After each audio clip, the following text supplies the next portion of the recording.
নমস্কার, শুভ সন্ধ্যা সবাইকে। সন্ধ্যায় এখানে লিকা চা করে নিয়েছি আদা দিয়ে, একটু পপকর্ন নিয়ে নিয়েছি, দুটো পাঁপড় ভেজে নিয়েছি।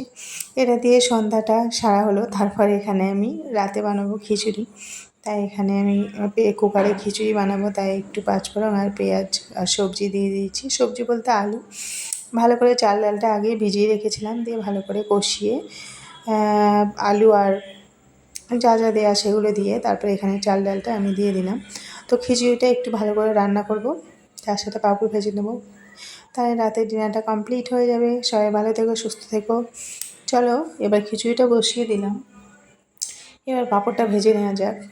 ছোটো গোল পাঁপড়গুলো, এগুলো বেশ ভালোই লাগে। তো আর রাতের ডিনারটা বেশ ভালোই লাগলো। আর আজকে ঠান্ডা ঠান্ডা ওয়েদার আছে, কোনো অসুবিধা হয়নি। টাটা, সবাই ভালো থেকো, সুস্থ থেকো, সবাই সাবধানে থেকো। বাই।